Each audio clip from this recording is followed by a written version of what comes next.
आजादी। देश विच कोरोना की खतरनाक रफ्तार जारी। 24 घंटे रिकॉर्ड 83,883 नवे केस सामने आए। एक दिन हुण तक दे सब तो वध केस ने। 24 घंटिया कोरोना नाल 1043 लोगों ने दम तोड़ दिता। देश भर हुण तक कुल 67,376।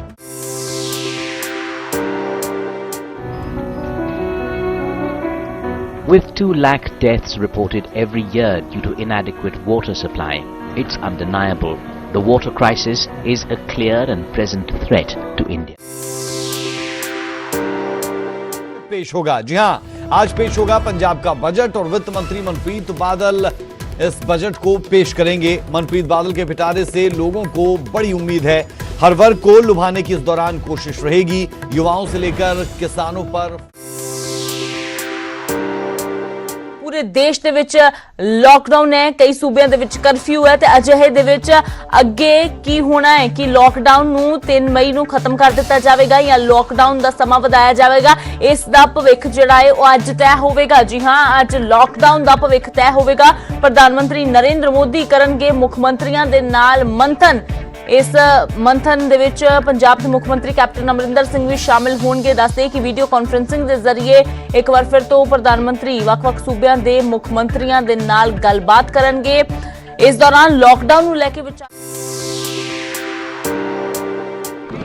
को न्यायालय ने आज बाइज्जत बरी किया है और कोर्ट की ओपिनियन जो ओपन कोर्ट में जब जजमेंट न्यायालय दे रहा था तो उनकी ओपिनियन ये आई कि जो भी वहां लाखों कार सेवक उपस्थित हुए थे वो किसी केवल हाईकोर्ट सुप्रीम कोर्ट के निर्णय के अनुसार बाजी की है। छोटू राम चौक से पुलिस से पत्थरबाजी हुई है, जिस तो बाद माहौल तनावपूर्वक हो गया। हाथरस गैंगरेप के खिलाफ यह प्रदर्शन हो रहा सी हरियाणा के कैथल दे विच, जिस तो बाद 57 साल दे विच अजिहा योग बनया जदों इस तरह नाल 6 ग्रह इकट्ठे आके सूरज ग्रहण लग्या होवे। सूरज ग्रहण की शुरुआत हो चुकी है ते असी ये भी कह रहे हैं कि सूरज ग्रहण नूं लैके किसी तरह का वहम अपने मन दे विच ना। बलबेड़ा च होए पूरे घटनाक्रम बारे असी दस रहे हैं। जिस तरीके नाल सवेरे पटियाला दी एक सब्जी मंडी दे विच पहुंचे जेडे निहंग सिंह अपने आप नूं निहंग सिंह दसदे सन। हालांकि इस चीज़ की भी सख्त निंदा हो रही है कि निहंग सिंह का बाणा पा के या निहंग सिंघां दी आड़ दे विच उन्हां दा सहारा लैके इस तरीके की गतिविधि नूं अंजाम देना किसी भी हालत च जायज़ नहीं। अकाल तख्त साहब के जत्थेदार अयोध्या नहीं जाणगे। भूमि पूजन का प्रोग्राम आज होना है अते अकाल तख्त साहब के जत्थेदार नूं भी सद्दा मिलिया से। आज अयोध्या विच होना है भूमि पूजन। मिलिया जहरीली शराब दे नाल पंजाब दे विच वड्डी तबाही हुई है। हुण तक 86 लोगों की मौत हो चुकी है ते कईयां दी हालत अजे भी गंभीर बनी। तो अपना समर्थन वापस ले लिया है। उन्हें क्या है कि मैं सोचा सी कि यह सरकार ईमानदार है, पर सदन च अज मुख्यमंत्री दा व्यवहार गलत सी। जेड़े आजाद विधायक ने बलराज कुंडू उन्होंने अपना समर्थन वापस ले लिया है और मुख्यमंत्री दे व्यवहार ते सवाल चुके ने। उन्हें क्या सी, उन्हें क्या कि मैं सोचा सी कि सरकार ईमानदार। निर्भया नूं इंसाफ मिलण दे उत्ते पूरे देश दे विच जशन दा माहौल है। इंसाफ मिलण ते निर्भया दे माता पिता ने खुशी जाहिर की। नाल ही अज दे दिन नूं निर्भया दिवस दे रूप दे विच मनाउण दी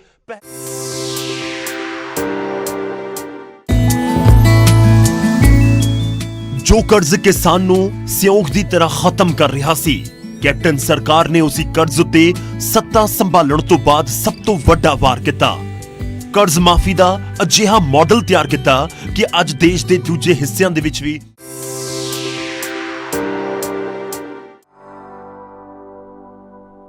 मेरे प्यारे देशवासियों नमस्कार। हमारा देश इन दिनों एक तरफ वर्षा का आनंद ले रहा है तो दूसरी तरफ हिंदुस्तान के हर कोने में किसी न किसी प्रकार से उत्सव और मेले, दिवाली तक सब कुछ यही चलता है। और शायद हमारे पूर्वजों ने ऋतु चक्र, अर्थ चक्र और समाज जीवन की व्यवस्था को बखूबी इस प्रकार से ढाला है कि किसी भी परिस्थिति में समाज में कभी भी ललनेस न आए। रावत आज आएंगे दिल्ली। चुनाव के नतीजे थोड़ी ही देर बाद शुरू हो जाएगी काउंटिंग। क्या झाड़ू फिर करेगी सबको साफ या खिलेगा कमल या पंजा होगा मजबूत? न्यूज 18 पर देखिए काउंटिंग की।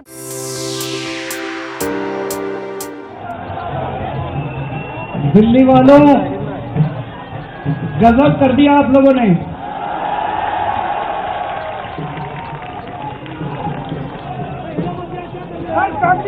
I love you.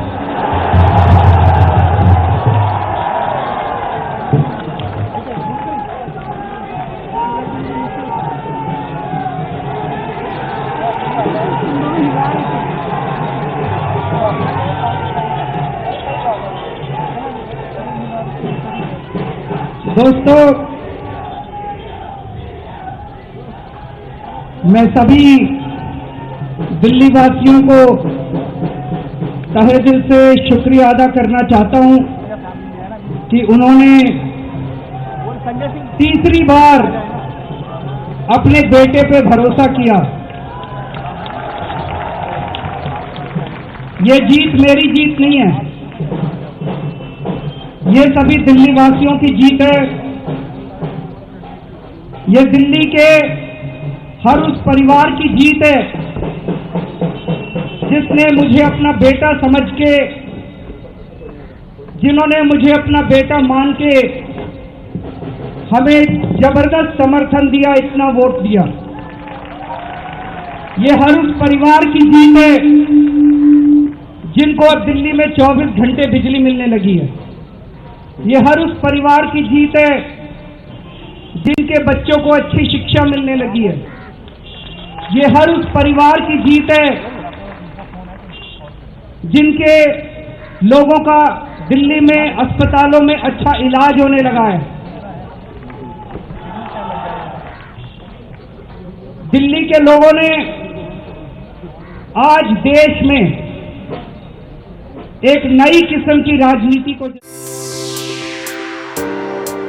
ਜ਼ਿਕਰ ਕਰਦੇ ਹਾਂ ਕਬੱਡੀ ਦਾ। ਕਬੱਡੀ ਦੇ ਨਾਲ ਜੁੜੀ ਇੱਕ ਵੱਡੀ ਖਬਰ ਜਾਂ ਕਹੀਏ ਕਬੱਡੀ ਵਿਵਾਦ ਦੇ ਨਾਲ ਜੁੜੀ ਇੱਕ ਵੱਡੀ ਖਬਰ। ਪਾਕਿਸਤਾਨ ਜਾਣ ਵਾਲੇ ਖਿਡਾਰੀਆਂ ਦੇ ਮਾਮਲੇ ਦੀ ਹੁਣ ਜਾਂਚ ਹੋਏਗੀ। ਜਿਹੜੇ ਖਿਡਾਰੀ ਪਾਕਿਸਤਾਨ ਗਏ ਨੇ ਕਬੱਡੀ ਦੇ ਮੈਚ ਖੇਡਣ, ਉਹਨਾਂ ਦੀ ਜਾਂਚ ਕੀਤੀ ਜਾਏਗੀ। ਖੇਡ ਮੰਤਰਾਲਾ ਵਿਚਾਰ ਕਰ ਰਿਹਾ ਹੈ ਜਾਂਚ ਕਰਨ ਬਾਰੇ। ਇਹ ਪੀਟੀਆਈ ਦੇ ਹਵਾਲੇ ਤੋਂ ਖਬਰ ਹੈ। ਜਾਂਚ ਏਜੰਸੀ ਪੀਟੀਆਈ ਦੇ ਹਵਾਲੇ ਤੋਂ ਇਹ ਖਬਰ ਦਿੱਤੀ ਗਈ ਹੈ ਕਿ ਖੇਡ ਮੰਤਰਾਲਾ ਹੁਣ ਇਹਨਾਂ ਖਿਡਾਰੀਆਂ ਦੀ ਜਾਂਚ ਕਰਨ ਤੇ ਵਿਚਾਰ ਕਰ ਰਿਹਾ ਹੈ। ਜਿਹੜੇ ਖਿਡਾਰੀ ਚਾਹੇ ਆਪਣੇ ਪੱਧਰ ਤੇ ਵੀ ਪਾਕਿਸਤਾਨ ਭਾਵੇਂ ਗਏ ਨੇ, ਜਾਂਚ ਦੇ ਬਾਅਦ ਖਿਡਾਰੀਆਂ ਤੇ ਕਾਰਵਾਈ ਤੱਕ ਹੋ ਸਕਦੀ ਹੈ।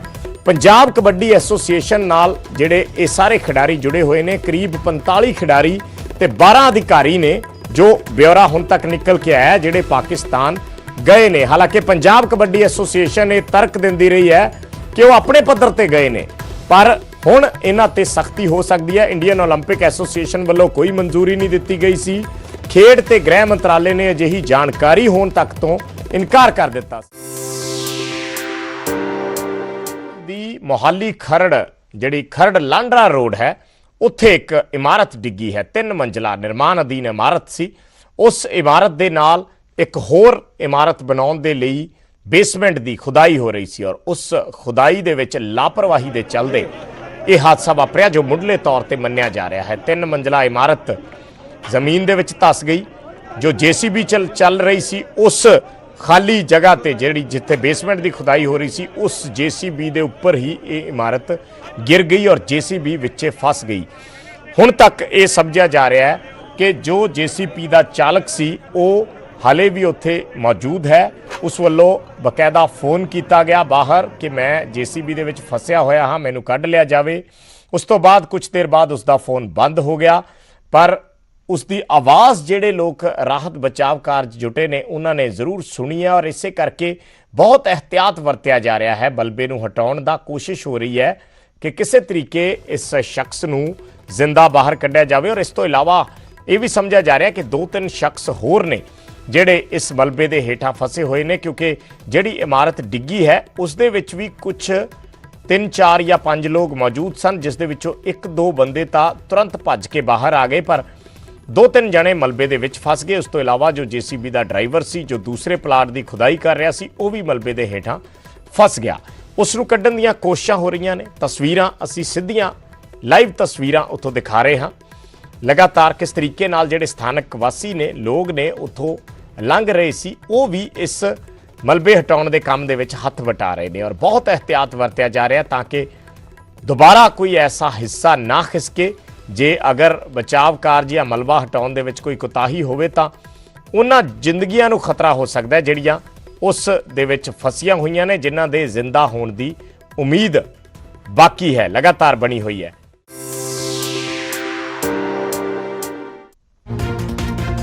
ਅਮਰੀਕੀ ਰਾਸ਼ਟਰਪਤੀ ਡੋਨਲਡ ਟਰੰਪ ਅੱਜ 11:40 ਤੇ ਸਵੇਰੇ 11:40 ਤੇ ਭਾਰਤ ਪਹੁੰਚਣਗੇ। ਪ੍ਰਧਾਨ ਮੰਤਰੀ ਮੋਦੀ ਅਹਿਮਦਾਬਾਦ 에ਅਰਪੋਰਟ ਉੱਤੇ ਅਗਵਾਈ ਉਹਨਾਂ ਦੀ ਕਰਨਗੇ। ਅਮਰੀਕਾ ਤੋਂ ਭਾਰਤ ਰਵਾਨਾ ਹੁੰਦੇ ਸਮੇਂ ਟਰੰਪ ਨੇ ਟਵੀਟ ਕਰਕੇ ਕਿਹਾ ਕਿ ਉਹ ਭਾਰਤ ਦੌਰੇ ਨੂੰ ਲੈ ਕੇ ਬੇहद ਉਤਸ਼ਾਹਿਤ ਨੇ। ਡੋਨਾਲਡ ਟਰੰਪ ਦੇ ਆਉਣ ਤੋਂ ਪਹਿਲਾਂ ਪ੍ਰਧਾਨ ਮੰਤਰੀ ਮੋਦੀ ਨੇ ਇੱਕ ਵੀਡੀਓ ਟਵੀਟ ਕੀਤਾ ਜਿਸ ਦੇ ਵਿੱਚ ਟਰੰਪ ਦੇ ਦੌਰੇ ਨੂੰ ਲੈ ਕੇ ਲੋਕ ਉਤਸ਼ਾਹਿਤ ਨਜ਼ਰ ਆ ਰਹੇ ਨੇ। ਟਵੀਟ ਦੇ ਵਿੱਚ ਪ੍ਰਧਾਨ ਮੰਤਰੀ ਨੇ ਲਿਖਿਆ ਕਿ ਭਾਰਤ ਡੋਨਾਲਡ ਟਰੰਪ ਦੇ ਸਵਾਗਤ ਦੇ ਲਈ ਪੂਰੀ ਤਰ੍ਹਾਂ ਤਿਆਰ ਹੈ।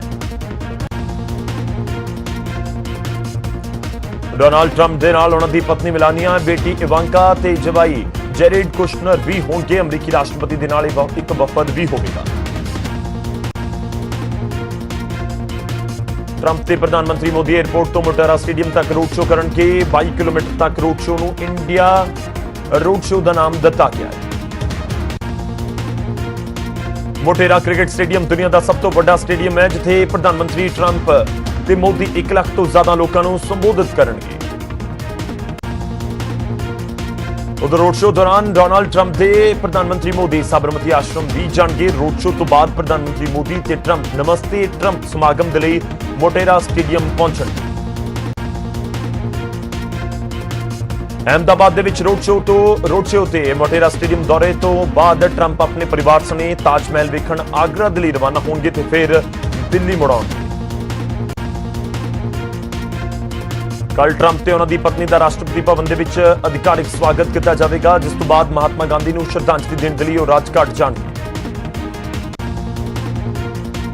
ਕੱਲ ਹੈਦਰਾਬਾਦ ਹਾਊਸ ਦੇ ਵਿੱਚ ਅਮਰੀਕੀ ਰਾਸ਼ਟਰਪਤੀ ਟਰੰਪ ਤੇ ਪ੍ਰਧਾਨ ਮੰਤਰੀ ਮੋਦੀ ਸੰਯੁਕਤ ਰੂਪ ਦੇ ਵਿੱਚ ਪ੍ਰੈਸ ਨੂੰ ਸੰਬੋਧਿਤ ਕਰਨਗੇ ਤੇ ਸ਼ਾਮ ਨੂੰ ਰਾਸ਼ਟਰਪਤੀ ਭਵਨ ਦੇ ਵਿੱਚ ਇੱਕ ਸਮਾਗਮ 'ਚ ਹਿੱਸਾ ਲੈਣ ਤੋਂ ਬਾਅਦ ਰਾਸ਼ਟਰਪਤੀ ਟਰੰਪ ਅਮਰੀਕਾ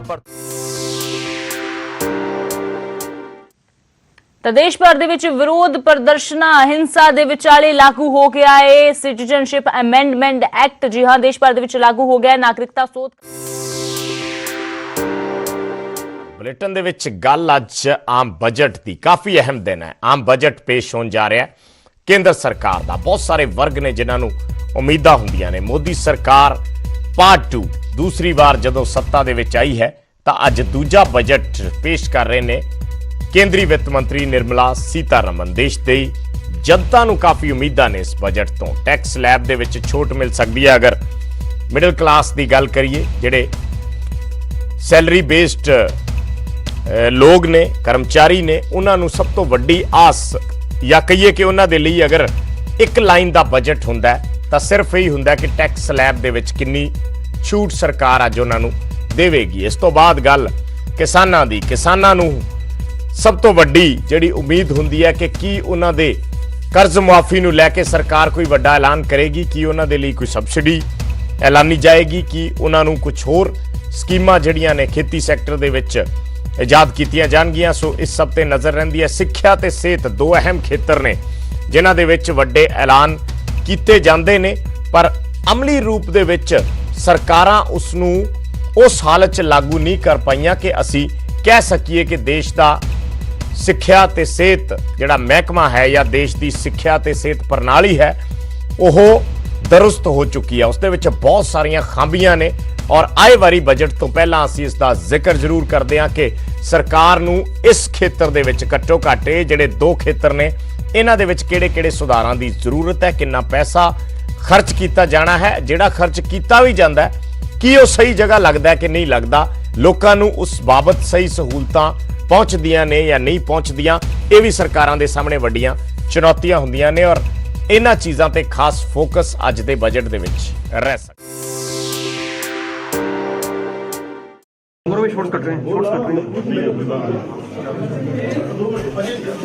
ਕਿਸੇ ਨੂੰ ਲੈ ਕੇ ਯਾਰ 2 ਮਿੰਟ ਸਾਡਾ ਹੋ ਜਾਣਾ। ਇਹ ਜਿਹੜਾ ਮਨਿੰਦਰ ਹੈ ਚੰਡੀਗੜ੍ਹ ਪੁਲਿਸ ਦੇ ਜਿਹੜੇ ਐਸਐਚਓ ਨੇ ਇੰਸਪੈਕਟਰ ਨੇ ਉਹ ਇੱਥੇ ਪਹੁੰਚੇ ਨੇ ਤੇ ਇਹਨੂੰ ਕਿਉਂਕਿ ਮਨਿੰਦਰ ਸਿੰਘ ਇਹ ਵਾਂਟਡ ਵੀ ਸੀਗਾ ਸਭ ਮਨਿੰਦਰ ਨੇ ਕਿਉਂਕਿ ਕਬੂਲਨਾਮਾ ਕੀਤਾ ਹੈ ਕਿ ਚੰਡੀਗੜ੍ਹ ਪੁਲਿਸ ਇੱਥੇ ਪਹੁੰਚੀ ਹੈ ਲੇਕਿਨ ਸਭ ਤੋਂ ਵੱਡੀ ਗੱਲ ਹੈ ਕਿ 2010 ਚ ਵੀ ਇਹਨੇ ਮਰਡਰ ਕੀਤਾ ਸੀ ਮਨਿੰਦਰ ਸਿੰਘ ਇਹ ਉਹੀ ਮਨਿੰਦਰ ਸਿੰਘ ਹੈ ਜਿਹਨੇ 2010 ਚ ਪੁਲਿਸ ਇੱਥੇ ਪਹੁੰਚੀ ਹੈ ਸਟੂਡੀਓ ਚ ਇੱਥੇ ਪਹੁੰਚੀ ਹੈ ਪੁਲਿਸ ਤੇ ਉਹਨੂੰ ਲੈ ਕੇ ਜਾ ਰਹੀ ਹੈ ਲੇਕਿਨ ਸਭ ਤੋਂ ਵੱਡੀ ਗੱਲ ਹੈ ਕਿ ਇਹ ਜਿਹੜਾ ਮਰਡਰ ਹੋਇਆ ਸੀਗਾ ਇਹਦੇ ਵਿੱਚ ਸਭ ਤੋਂ ਵੱਡੀ ਗੱਲ ਹੈ ਕਿ ਜਿਹੜਾ ਮਰਡਰ ਹੋਇਆ ਸੀ ਇਹ ਚੰਡੀਗੜ੍ਹ ਪੁਲਿਸ ਇੱਥੇ ਪਹੁੰਚੀ ਹੈ ਤੇ ਨਿਊਜ਼ 18 ਟੀਮ ਨੇ ਇਹਨੂੰ ਇਨਫਾਰਮ ਕੀਤਾ ਸੀ ਪੁਲਿਸ ਨੂੰ ਖੁਦ ਇੱਥੇ ਜਿਹੜਾ ਆਰੋਪੀ ਹੈ ਮਨਿੰਦਰ ਸਿੰਘ ਉਹ ਇੱਥੇ ਪਹੁੰਚਿਆ ਸੀ ਪੁਲਿਸ ਨੂੰ ਇਹਦੀ ਤਲਾਸ਼ ਸੀ 30 ਦਸੰਬਰ ਨੂੰ ਜਿਹੜਾ ਕਤਲ ਹੋਇਆ ਸੀ ਸਭ ਤੋਂ ਵੱਡੀ ਗੱਲ ਹੈ ਕਿ 30 ਦਸੰਬਰ ਨੂੰ ਹੋਟਲ ਸਕਾਈ 'ਚ ਜਿਹੜਾ ਮਰਡਰ ਹੋਇਆ ਸੀ ਆਰੋਪੀ ਮਨਿੰਦਰ ਸਿੰਘ ਇਹ ਉਹੀ ਮਨਿੰਦਰ ਸਿੰਘ ਹੈ ਜਿਹੜਾ 2010 ਚ ਵੀ ਜਿਹਨੇ ਮਰਡਰ ਕੀਤਾ ਸੀ ਲੇਕਿਨ ਸਭ ਤੋਂ ਵੱਡੀ ਗੱਲ ਹੈ ਕਿ ਹੁਣ ਚੰਡੀਗੜ੍ਹ ਪੁਲਿਸ ਇੱਥੇ ਪਹੁੰਚੀ ਹੈ ਇੰਸਪੈਕਟਰ ਇੱਥੇ ਰਾਜਦੀਪ ਸਿੰਘ ਆਪਣੀ ਟੀਮ ਨਾਲ ਪਹੁੰਚੇ ਤੇ ਜਿਹੜਾ ਐਕਿਊਜ਼ਡ ਹੈ ਮਨਿੰਦਰ ਸਿੰਘ ਉਹਨੂੰ ਲੈ ਕੇ ਜਾਇਆ ਜਾ ਰਿਹਾ ਹੈ ਸਾਡੇ ਆਫਿਸ ਨਿਊਜ਼ 18 ਵੱਲੋਂ ਇਹ ਜਿਹੜਾ ਸਭ ਤੋਂ ਵੱਡੀ ਗੱਲ ਹੈ ਤੁਸੀਂ ਕਬੂਲ ਕਰੋ ਕਿ ਜਿਹੜਾ 30 ਦਸੰਬਰ ਨੂੰ ਹੋਇਆ ਮਰਡਰ ਜਿਹੜਾ ਤੁਸੀਂ ਕੀਤਾ ਹੈ ਤੇ ਜਿਹੜਾ ਪੁਲਿਸ ਹੁਣ ਉਹਨਾਂ ਨੂੰ ਫੜ ਕੇ ਲੈ ਕੇ ਜਾ ਰਹੀ ਹੈ ਲੇਕਿਨ ਕਬੂਲਨਾਮਾ ਜਿਹੜਾ ਤੁਸੀਂ ਕਰ ਰਹੇ ਹੋ ਇਹ ਐਸਐਚਓ ਸਾਹਿਬ ਤੁਸੀਂ ਇੱਥੇ ਪਹੁੰਚੇ ਹੋ ਆਪਣੀ ਟੀਮ ਲੈ ਕੇ ਜਿਹੜਾ ਮਨਿੰਦਰ ਹੈ ਉਹਨੂੰ ਲੈ ਕੇ ਜਾ ਰਹੀ ਹੈ ਪੁਲਿਸ ਹੁਣ ਇਹੀ ਹੈ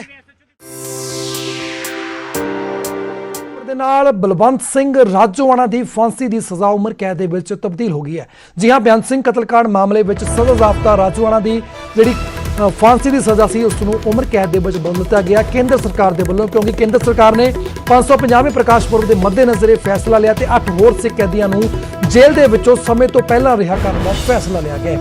ਤਾਂ ਵੱਡੀ ਖਬਰ ਇਸ ਵੇਲੇ ਦੀ ਬਲਵੰਤ ਸਿੰਘ ਰਾਜੋਆਣਾ ਦੀ ਫਾਂਸੀ ਸਜ਼ਾ ਉਮਰ ਕੈਦ ਦੇ ਵਿੱਚ ਤਬਦੀਲ ਕਰ ਦਿੱਤੀ ਗਈ ਹੈ ਤੇ ਉਹਨਾਂ ਤੋਂ ਬਿਨਾਂ 8 ਹੋਰ ਜਿਹੜੇ ਸਿੱਖ ਕੈਦੀ ਨੇ ਜਿਨ੍ਹਾਂ ਨੂੰ ਜਿਹੜੇ ਕਿ ਸਜ਼ਾ ਜ਼ਾਬਤਾ ਨੇ ਉਹਨਾਂ ਨੂੰ ਵੀ ਜੇਲ੍ਹ ਚੋਂ ਰਿਹਾ ਕੀਤਾ ਜਾਵੇਗਾ ਤੇ 550 ਪ੍ਰਕਾਸ਼ ਪੁਰਬ ਨੂੰ ਧਿਆਨ ਵਿੱਚ ਰੱਖਦੇ ਹੋਏ ਕੇਂਦਰ ਸਰਕਾਰ ਦੇ ਵੱਲੋਂ ਇਹ ਜੀਐਨਯੂ ਦੇ ਵਿੱਚ ਹਾਲਾਤ ਉਸ ਵੇਲੇ ਕੱਲ ਤਣਾਅਪੂਰਨ ਬਣ ਗਏ ਜਦੋਂ ਦੇਰ ਸ਼ਾਮ ਨਕਾਬਪੋਸ਼ਾਂ ਨੇ ਜੀਐਨਯੂ ਦੇ ਕੈਂਪਸ ਦੇ ਵਿੱਚ ਦਾਖਲ ਹੋ ਕੇ ਹਮਲਾ ਕਰ ਦਿੱਤਾ। ਹਮਲਾ ਸਿਰਫ ਵਿਦਿਆਰਥੀਆਂ ਤੇ ਨਹੀਂ ਬਲਕਿ ਅਧਿਆਪਕਾਂ ਤੇ ਵੀ ਕੀਤਾ ਗਿਆ ਜਿਨ੍ਹਾਂ ਦੀ ਡੰਡਿਆਂ ਦੇ ਨਾਲ ਕੁੱਟਮਾਰ ਕੀਤੀ ਗਈ। ਇਸ ਹਮਲੇ ਦੇ ਵਿੱਚ ਇਸ ਕੁੱਟਮਾਰ ਦੇ ਵਿੱਚ ਵਿਦਿਆਰਥੀ ਯੂਨੀਅਨ ਪ੍ਰਧਾਨ ਸਮੇਤ 20 ਵਿਦਿਆਰਥੀ ਜ਼ਖਮੀ ਹੋਏ ਨੇ ਜਿਹੜੇ ਇਸ ਵਕਤ ਏਮਸ ਦੇ ਵਿੱਚ ਭਰਤੀ ਨੇ ਇਲਾਜ ਉਹਨਾਂ ਦਾ ਉੱਥੇ ਚੱਲ ਰਿਹਾ ਹੈ। ਜੀਐਨਯੂ ਵਿਦਿਆਰਥੀ ਯੂਨੀਅਨ ਨੇ ਇਸ हमले ਦੇ ਇਲਜ਼ਾਮ ABVP ਜਿਹੜਾ ਇੱਕ ਵਿਦਿਆਰਥੀ ਸੰਗਠਨ ਹੈ ਉਸ ਤੇ ਲਗਾਏ ਨੇ। ਹਾਲਾਂਕਿ ABVP ਨੇ ਉਲਟਾ ਖੱਬੇਪੱਥੀ ਜਿਹੜੀਆਂ ਇਕਾਈਆਂ ਨੇ ਉਹਨਾਂ ਤੇ ਹੀ ਇਲਜ਼ਾਮ ਲਗਾ ਦਿੱਤੇ ਨੇ। ਪੁਲਿਸ ਇਸ ਵੇਲੇ ਸਥਿਤੀ ਕੰਟਰੋਲ ਕਰਨ ਦੀ ਕੋਸ਼ਿਸ਼ ਕਰ ਰਹੀ ਹੈ। ਹਾਲਾਤਾਂ ਤੇ ਕਾਬੂ ਪਾਉਣ ਦਾ ਦਾਅਵਾ ਪੁਲਿਸ ਦੇ ਵੱਲੋਂ ਕੀਤਾ ਜਾ ਰਿਹਾ ਹੈ। ਜੀਐਨਯੂ ਦੇ ਅੰਦਰ ਪੁਲਿਸ ਬਲ ਤਾਇਨਾਤ ਕੀਤਾ ਗਿਆ ਹੈ। ਪੁਲਿਸ ਦੇ ਵੱਲੋਂ ਫਲੈਗ ਮਾਰਚ ਕੱਢਿਆ ਜਾ ਰਿਹਾ ਹੈ ਤਾਂ ਜੋ ਸਥਿਤੀ ਤਣਾਅਪੂਰਵਕ ਨਾ ਹੋ ਸਕੇ, ਮਾਹੌਲ ਖਰਾਬ ਨਾ ਹੋਵੇ। ਗ੍ਰਹਿ ਮੰਤਰੀ ਅਮਿਤ ਸ਼ਾਹ ਵੀ ਇਸ ਪੂਰੇ ਮਾਮਲੇ ਦੇ ਵਿੱਚ ਦਿੱਲੀ ਦੇ ਕਮਿਸ਼ਨਰ ਦੇ ਨਾਲ ਗੱਲਬਾਤ ਕਰ ਚੁੱਕੇ ਨੇ ਤੇ ਉਹਨਾਂ ਨੇ ਗ੍ਰਹਿ ਮੰਤਰਾਲੇ ਦੇ ਵੱਲੋਂ ਦਿੱਲੀ ਪੁਲਿਸ ਤੋਂ ਰਿਪੋਰਟ ਮੰਗੀ ਹੈ ਇਸ ਪੂਰੇ ਮਾਮਲੇ ਦੀ। ਤਾਂ ਜੀਐਨਯੂ ਦੇ ਵਿੱਚ ਸ਼ਰੇਆਮ ਇੱਕ ਵਾਰ ਫਿਰ ਤੋਂ ਗੁੰਡਾਗਰਦੀ ਹੋਈ ਹੈ। ਦੇਰ ਸ਼ਾਮ ਉੱਥੇ ਜਿਸ ਤਰੀਕੇ ਦੇ ਨਾਲ ਹਮਲਾ ਕੀਤਾ ਗਿਆ ਹੈ ਵਿਦਿਆਰਥੀਆਂ ਅਤੇ ਅਧਿਆਪਕਾਂ ਤੇ ਜੀਐਨਯੂ ਵਿਦਿਆਰਥੀ ਜਥੇਬੰਦੀ ਦੇ ਪ੍ਰਧਾਨ ਜਿਹੜੇ ਨੇ ਉਸ ਦੇ ਸਣੇ 20 ਲੋਕ ਜ਼ਖਮੀ ਹੋਏ ਨੇ ਜਿਸ ਦੇ ਵਿੱਚ ਕੁਝ ਅਧਿਆਪਕ ਵੀ ਸ਼ਾਮਲ ਨੇ। ਤੇ ਉਸ ਤੋਂ ਬਾਅਦ ਜੋ ਸਥਿਤੀ ਬਣੀ ਕੱਲ ਦੇਰ ਰਾਤ ਤੱਕ ਦਿੱਲੀ ਪੁਲਿਸ ਦੇ ਹੈੱਡਕੁਆਰਟਰ ਦੇ ਬਾਹਰ ਵਿਦਿਆਰਥੀਆਂ ਦੇ ਵੱਲੋਂ ਹੰਗਾਮਾ ਕੀਤਾ ਗਿਆ। ਕਰੀਬ ਸਵੇਰੇ 3:30 ਵਜੇ ਤੱਕ ਇਹ ਹੰਗਾਮਾ ਇਸੇ ਤਰ੍ਹਾਂ ਜਾਰੀ ਰਿਹਾ। ਵਿਦਿਆਰਥੀਆਂ ਦੇ ਵੱਲੋਂ ਲਗਾਤਾਰ ਨਾਅਰੇਬਾਜ਼ੀ ਕੀਤੀ ਜਾ ਰਹੀ ਸੀ। ਪੁਲਿਸ ਉਹਨਾਂ ਨੂੰ ਸਮਝਾਉਣ ਦੀ ਲੱਖ ਕੋਸ਼ਿਸ਼ ਕਰ ਰਹੀ ਹੈ ਪਰ ਵਿਦਿਆਰਥੀਆਂ ਦਾ ਗੁੱਸਾ ਲਗਾਤਾਰ ਵੱਧਦਾ ਜਾ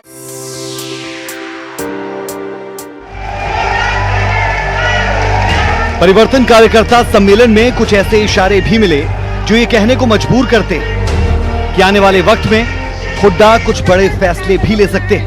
अब हमारे बीच में पहला इशारा करण दलाल का बयान। करण दलाल हुड्डा के सबसे करीबी नेताओं में से एक है और जब करण दलाल कहते हैं कि पार्टी विधानसभा चुनाव में महागठबंधन के बारे में विचार कर सकती है तो फिर मानना होगा कि कुछ तो पक रहा है। हरियाणा की राजनीति बहुत बड़ा बदलाव लेने के उसमें है। चुनाव से पहले एक ऐसा गठबंधन आपके सामने आएगा जिस दिन हमारा फॉर्मूला सामने आएगा।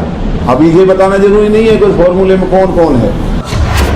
दूसरा इशारा बैठक के लिए छपवाया गया पोस्टर।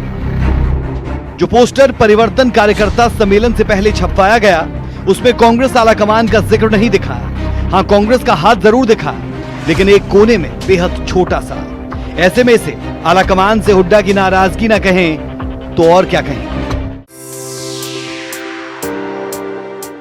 पहाड़ी हैं जम्मू कश्मीर की सभी जनता नरेंद्र मोदी जी के साथ है।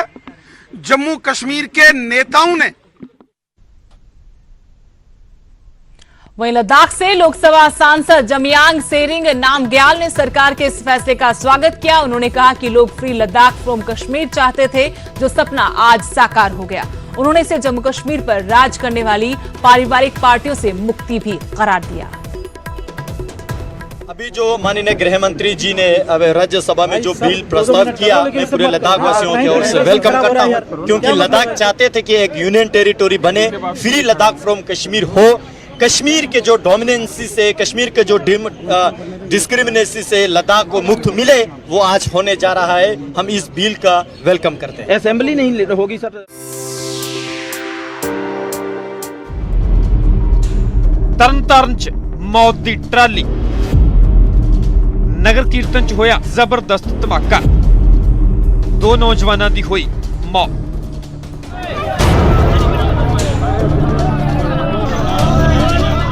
बाबा दीप सिंह जी के जन्म स्थान पहुविंड तो नगर कीर्तन रवाना होया। वड्डी गिनती में संगतां में शामिल हुईयां, पर शायद किसी नूं इस गल दा अंदाजा नहीं सी कि जो पटाके नाल भरी ट्राली नाल नाल चल रही है, यही मौत दा खूह बन। बजट सत्र में पारित होने वाले कई विधेयकों को दरअसल मंजूरी दी जाएगी। बैठक में बजट सत्र के दौरान सरकार की रणनीति पर भी चर्चा होगी। आपको ये बता दें कि हरियाणा के बजट सत्र की शुरुआत से पहले 3 दिवसीय बैठक सरकार की तरफ से की गई। मुख्यमंत्री ने उसकी अध्यक्षता की और सभी विधायकों के साथ मंथन किया गया, विचार विमर्श किया गया। सभी विधायकों के साथ बैठक करके उनके विचार लिए गए और उन्हें बजट में शामिल करने का दावा भी मुख्यमंत्री की तरफ से किया गया। और अब विधानसभा में बजट सत्र का आगाज आज से शुरू हो चुका है।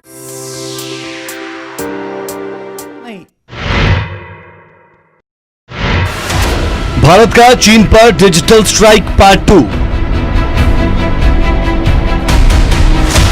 47 और चीनी ऐप्स पर लगाया गया प्रतिबंध। चीन के 59 ऐप्स भारत में पहले से हैं बैन। कुल 106 चीनी ऐप्स पर चला चाबुक। चीन पर डिजिटल स्ट्राइक पार्ट 2। चालबाज चीन ने जब गलवान में दुस्साहस किया तो उसे शायद ही इस बात का आभास रहा होगा कि चीन इतने बड़े कदम उठाकर पूरी दुनिया का ध्यान अपनी ओर खींच सकता है। सब तो ਵੱਡੀ खबर ਰਾਜ ਸਭਾ ਦੇ ਵਿੱਚ ਖੇਤੀਬਾੜੀ ਆਰਡੀਨੈਂਸ ਦੇ 2 ਬਿੱਲ ਪਾਸ ਹੋ ਗਏ ਨੇ। ਇਸ ਵੇਲੇ ਨਿਊਜ਼ 18 ਦਰਸ਼ਕਾਂ ਨੂੰ ਆਪਣੀ ਜਾਣਕਾਰੀ ਸਭ ਤੋਂ ਪਹਿਲਾਂ ਦੇ ਰਿਹਾ। 2 ਬਿੱਲ ਰਾਜ ਸਭਾ ਦੇ ਵਿੱਚ ਪਾਸ ਹੋ ਗਏ ਨੇ। ਕੇਂਦਰ ਸਰਕਾਰ ਵੱਲੋਂ ਬਿੱਲ ਪਾਸ ਕੀਤੇ ਗਏ। ਹਾਲਾਂਕਿ ਹੰਗਾਮਾ ਹੋਇਆ, ਲਗਾਤਾਰ ਹੰਗਾਮਾ ਜਿਹੜਾ ਵੈ ਉਹ ਕੀਤਾ ਗਿਆ ਵਿਰੋਧੀ ਪਾਰਟੀਆਂ ਵੱਲੋਂ। ਅਕਾਲੀ ਦਲ ਤੋਂ ਲੈ ਕੇ ਆਮ ਆਦਮੀ ਪਾਰਟੀ, TMC ਲਗਾਤਾਰ ਵਿਰੋਧ ਕਰਦੇ ਹੋਏ ਨਜ਼ਰ ਆਏ। ਇਹ ਵੀ ਨਜ਼ਰ ਆਇਆ ਕਿ ਲਗਾਤਾਰ ਕਾਪੀ ਜਿਹੜੀ ਹੈ ਖੇਤੀ ਆਰਡੀਨੈਂਸ ਨੂੰ ਲੈ ਕੇ ਉਹ ਵੀ ਫਾੜੀਆਂ ਗਈਆਂ, ਲੇਕਿਨ ਸਰਕਾਰ ਨੇ ਇਹ ਬਿੱਲ ਜਿਹੜਾ ਹੈ ਉਹ ਪਾਸ ਕਰਵਾ ਲਿਆ। ਇਸ ਵੇਲੇ ਜਿੱਥੇ ਇੱਕ ਪਾਸੇ ਲਗਾਤਾਰ ਕਿਸਾਨ ਧਰਨੇ ਤੇ ਬੈਠੇ ਹੋਏ ਨੇ, ਵਿਰੋਧੀ ਪਾਰਟੀਆਂ ਲਗਾਤਾਰ ਵਿਰੋਧ ਕਰ ਰਹੀਆਂ ਨੇ, ਲੇਕਿਨ ਕੇਂਦਰ ਸਰਕਾਰ ਵੱਲੋਂ ਜਿਹੜਾ ਵੈ ਉਹ ਬਿੱਲ ਪਾਰਿਤ ਕਰ ਲਿੱਤਾ ਗਿਆ। ਇਸ ਵੇਲੇ ਸਭ ਤੋਂ ਵੱਡੀ ਖਬਰ ਨਿਊਜ਼ 18 ਆਪਣੇ ਦਰਸ਼ਕਾਂ ਤੱਕ ਪਹੁੰਚਾ ਰਿਹਾ ਹੈ। ਇਸ ਵੇਲੇ ਸਭ ਤੋਂ ਵੱਡੀ ਖਬਰ, ਕਿਸਾਨ ਜਿੱਥੇ ਲਗਾਤਾਰ ਪ੍ਰਦਰਸ਼ਨ ਕਰ ਰਹੇ ਨੇ। ਤੇ ਅੱਜ ਸੂਬੇ ਭਰ ਦੇ ਵਿੱਚ ਕਿਸਾਨਾਂ ਦਾ ਰੇਲ ਰੋਕੋ ਅੰਦੋਲਨ ਹੈ। 48 ਘੰਟਿਆਂ ਦੇ ਰੇਲਾਂ ਦਾ ਚੱਕਾ ਜਾਮ ਕਿਸਾਨਾਂ ਦੇ ਵੱਲੋਂ ਕੀਤਾ ਜਾਵੇਗਾ। ਇਹਤਿਆਤ ਵਜੋਂ ਫਿਰੋਜ਼ਪੁਰ ਡਿਵੀਜ਼ਨ ਨੇ ਕਈ ਟ੍ਰੇਨਾਂ ਰੱਦ ਕਰ ਦਿੱਤੀਆਂ ਨੇ ਤਾਂ ਕਿਸਾਨਾਂ ਦਾ ਖੇਤੀ ਆਰਡੀਨੈਂਸਾਂ ਦੇ ਖਿਲਾਫ ਗੁੱਸਾ ਲਗਾਤਾਰ ਦੂਰ ਦੂਰ ਤੱਕ ਜਿੱਥੇ ਤੱਕ ਵੀ ਨਜ਼ਰ ਜਾ ਰਹੀ ਹੈ। ਵਾਟਰ ਕੈਨਨ ਦੀਆਂ ਗੱਡੀਆਂ ਤੁਹਾਨੂੰ ਨਜ਼ਰ ਆ ਰਹੀਆਂ ਹੋਣਗੀਆਂ। JCB ਮਸ਼ੀਨਾਂ ਦਾ ਇੰਤਜ਼ਾਮ ਕੀਤਾ ਗਿਆ ਹੈ। तमाम तरह की जो तैयारी की गई है। तो दूजे पासे पूरी तैयारी दे विच किसान भी ने, किसानां दे वल्लों भी 6-6 महीने दे राशन दे नाल भरियां ट्रालियां ते ट्रक लैके अगे वधण दी कोशिश की जा रही है। किसानां नूं रोकण दे लई पुलिस दी पूरी वाह लगी है। तो किसानां दा पूरा जोर लगा है कि दिल्ली दे विच अज असीं जाके रवांगे। तो दिल्ली नूं पहलां भी कई बार फतेह कीता है। ये जो किसान लगातार दोहरा रहे हैं तो कह रहे हैं कि दिल्ली साडे नाल लड़ाई ना लवे, साडी लड़ाई केंद्र सरकार दे नाल है, ना कि दिल्ली सरकार दे नाल। मांग की जाएगी 5 दिनों तो ਦਿੱਲੀ ਬਾਰਡਰ ਤੇ ਹੀ ਡਟੇ ਹੋਏ ਨੇ ਕਿਸਾਨ। ਇਸ ਵਿਚਾਲੇ ਅੱਜ ਬੇहद ਅਹਿਮ ਮੀਟਿੰਗ ਕਿਸਾਨਾਂ ਦੇ ਨਾਲ ਕੇਂਦਰੀ ਮੰਤਰੀਆਂ ਦੀ ਅਤੇ ਖੁਦ ਕੇਂਦਰੀ ਗ੍ਰਹਿ ਮੰਤਰੀ ਅਮਿਤ ਸ਼ਾਹ ਕਿਸਾਨਾਂ ਨਾਲ ਗੱਲਬਾਤ ਕਰਨਗੇ। अब हरियाणा हिमाचल देख रहे सारे दर्शकों का स्वागत। मैं अमृत विरदी बुलेटिन की शुरुआत करते हैं किसानों के अंदोलन के नाल जो लगातार जारी है। तो महीना तो पूरा हो गया है पर अजे तक भी नतीजा अधूरा ही है। किसी मसले ते गल निबड़ती हुई नजर नहीं आ रही। दिल्ली विच किसानों के अंदोलन नूं पूरा एक महीना हो गया है। इस विचाले किसानों ने अंदोलन नूं होर पखाउण दी तैयारी कर ली है। ਅੱਜ ਪੰਜਾਬ ਤੋਂ ਹਜ਼ਾਰਾਂ ਦੀ ਗਿਣਤੀ ਵਿੱਚ ਮੁੜ ਤੋਂ ਕਿਸਾਨ ਦਿੱਲੀ ਵੱਲ ਕੂਚ ਕਰਨ ਜਾ ਰਹੇ ਨੇ। ਸੰਗਰੂਰ ਦੇ ਖਨੌਰੀ ਬਾਰਡਰ ਤੋਂ ਕਰੀਬ 15000 किसानों का काफिला आज दिल्ली। अब ये है कि किसानों के प्रतिनिधियों और भारत सरकार के बीच अगली बैठक 29 दिसंबर 2020 ट्यूसडे है, मंगलवार 29 दिसंबर 2020 को